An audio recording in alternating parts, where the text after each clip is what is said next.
Welcome to this episode of Equity Mates Investing Podcast. Today we're doing a deep dive on Droneshield. If you enjoy this content, make sure you subscribe. All right, where do we want to start? So I think let's not start with the company itself, but let's start with what's happening around the world, because warfare has changed and nowhere is that clearer than in Ukraine, although we actually also saw it in the Middle East recently as well. Warfare is more and more drone-based. Dronefare. And this isn't the drones of a previous generation where Obama and Bush were using them in the Middle East, giant drones launching Hellfire missiles from the sky. This is tiny little drones, similar to what you could buy at like a hobby shop or an electronics shop, doing surveillance and actually like offensive operations as well. Here's just some of the drone warfare that we're seeing. So October 13, 2022, in Ukraine, in the Donetsk region, we saw the first recorded instance of unarmed drone-on-drone combat. In May 2023, we had the first surrender to a drone, or really via a drone. A Russian conscript surrendered to a drone. Sorry, unarmed drone-on-drone combat would be so boring. It would be like crashing into each other. The Iranian attack on Israel was the largest drone attack in history. They're just becoming more and more prevalent. But the really notable thing about this, and why it's such a change in warfare, is the cost. Because drones are cheap. An estimate we found that some of the drones that are being used by the Russians cost about $20,000, whereas a missile is, $500,000 or more each. So it's just a massive step down in cost. But what isn't a step down in cost is the cost to defend drones. So the Russians are using $20,000 drones, but an estimate that in 1 month, from the 13th of September to the 17th of October, it was estimated that Ukraine had to spend $28 million to defend against drone attacks. And that is the important context for the company that we're talking about today, because they are in the right place at the right time, and they're really riding this tailwind. Drones are cheap, they're easy to make, they're incredibly effective, but they're expensive to defend against. And that's where Droneshield comes in. Yeah, so Droneshield, company founded in Virginia in 2014, 2 ex-military guys. Yeah, 2 US military guys. Then it was bought by private equity, and they decided they wanted to list in Australia because Australia at that time was pitching itself as good for small, nimble startups. Yes. I guess jury's out. And they brought in a professional CEO to help it list and run it. Yeah, so it listed in 2016 in Australia and has had some pretty phenomenal growth since. So yeah, they are in drone security, or counter-drone technology is what they specialize in. From the mouth of the CEO, they are an Australian-US defense tech AI company developing and providing AI-based solutions for counter-UAS and electronic warfare. In other words, they develop and sell hardware and software to defend against drones. Neutralize, detect, you name it, they're involved in it. Yeah. We've mentioned the CEO a couple of times. His name's Oleg Vornik. He actually was born in Russia and fled Russia. He's actually now on Putin's sanction list. Yes. Because he's making anti-drone technology. He's making warfare harder for them. Yeah. And just to close out the company in a bit of a nutshell, their target customers obviously at the moment are military and governments, but then their functionality can extend beyond just defense from a warfare point of view. Airports, prisons, basically anyone who wants to protect themselves against unwanted drones, and we'll get to that a little bit later. But that's kind of it in a nutshell. So I think let's pause here and just really explain what their products are, because they're literally just... They're like gun-shaped. They look like something you would have in the game Halo.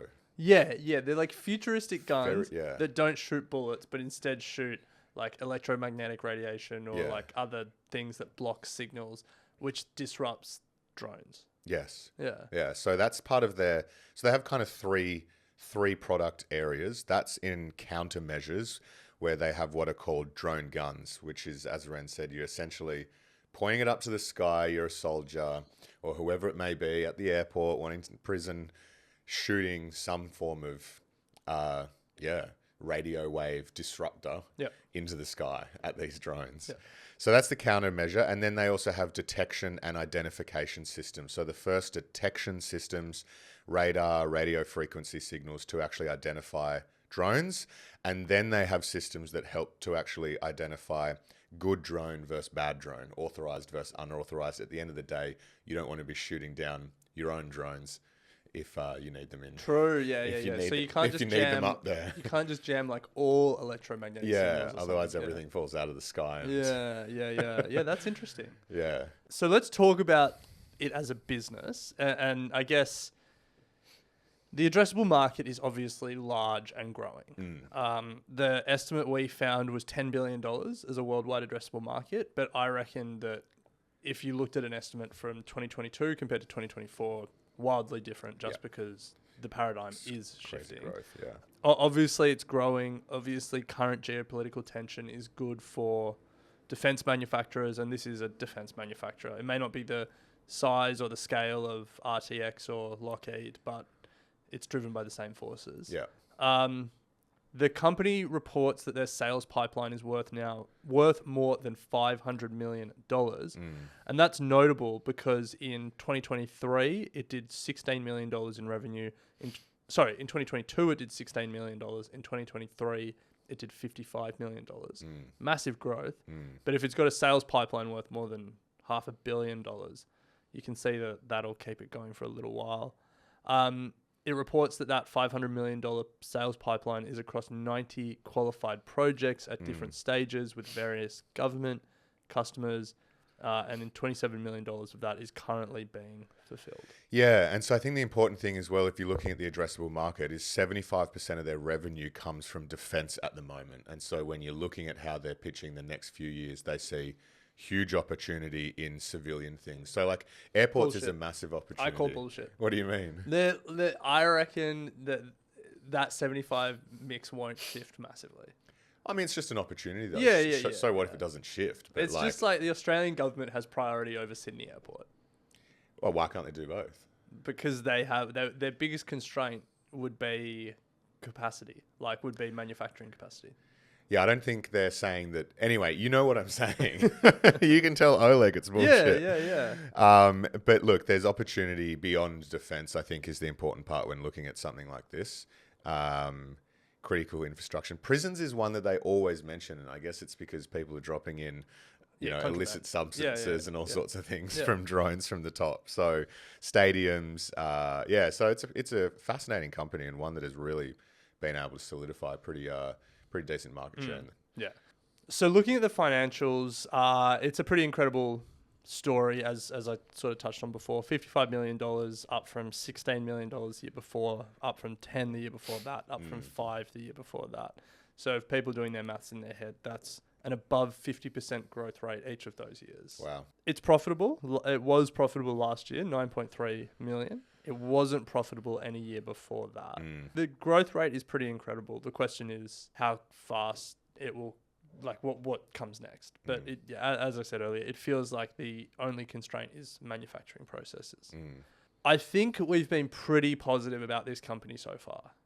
My big question becomes the future, and in particular, the competitive future, because there's a reason that there are only a few giant defense contractors. And when they turn their attention to something, they do it very effectively and at a scale, and with, at least in America, cozy government relationships that lead to contracts that make it very hard to break into.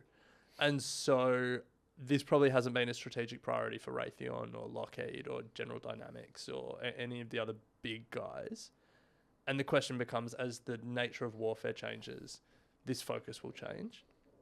It also wouldn't surprise me if one of them just buy it. Yeah, you would think that they'd be a good target acquisition. I would also be surprised if those big guys don't have their eye on this. Like, they would definitely have a finger in the pie. They'd be completely naive for them to be like, oh, whoops, drones came out of nowhere.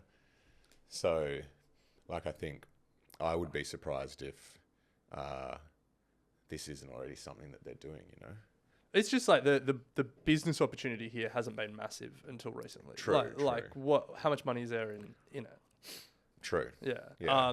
You know, these guys make $35 million strike fighters. Like each strike fighter is $35 million. Yeah, Or like, yeah. you know, each Raytheon missile is probably, I don't know, over $1 million. Yeah, I see what you're saying. This whole company was worth... Yeah. Yeah. Next to nothing. This company was worth less than one Lockheed F-35. Yeah. But that's changing. And so the question is, how does the industry change around it? Yeah. The other big question, and would have to speak to Oleg about this because we're not going to know from the outside looking in, is their technology works on drones now, but the nature of warfare is constant move and counter move. And if their technology works, then all of a sudden the drone manufacturers are going to have their counter move. And so the technology has to continue to work on each new generation of drones. Yeah. And then that's just a technological arms race that, as I said, we're not going to know. And any investor who tells you they're going to know isn't really going to know what like Russian drone manufacturers are doing. But that's a question. Well, speaking of the future, they have recently gone into a trading halt because they're trying to capitalize on the growth that they've been experiencing. They're raising $70 million to essentially keep up with demand. So keep up with their defense contract pipeline and deploy some of it into, really inventory. So this is a manufacturing game by the sound of it. How can they keep up? And they also want to put some of that money towards artificial intelligence and machine learning. If they actually have seen incredible demand for that 70 million cap raise, given the growth. I think the stock's up about 140% year to date, 300% since listing in 2016. So they are seeking approval from shareholders to do an additional 30 million. So potentially 100 million raised, which will be handy on their balance sheet. To give you some context, 2 years ago, it was trading at about 20 cents. Yeah. It's now just shy of $1. Yeah. So they're doing the cap raising at 80 cents, which is nice for those shareholders that can get that.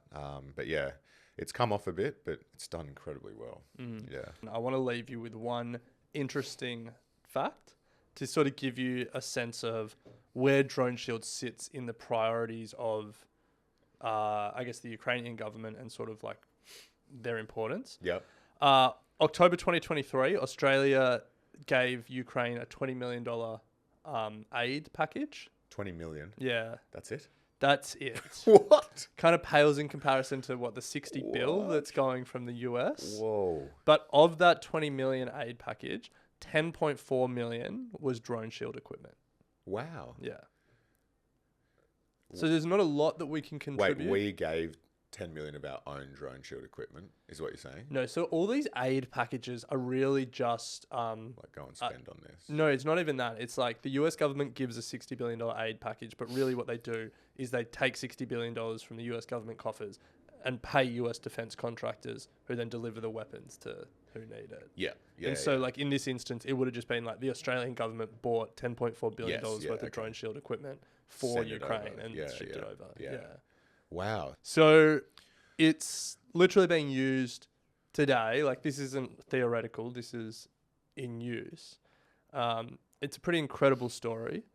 We claim it as Australian. I think it's a stretch to call it Australian. I mean, it's an Australian team working on it, so that's fair. But It's pretty Aussie. it was started by 2 US military guys in the US. That's all right. That's all right. Pretty Aussie. But Australian investors have certainly benefited from being closer to it. Yeah, it's definitely going on my watch list. I find this pretty interesting. Nice. Yeah.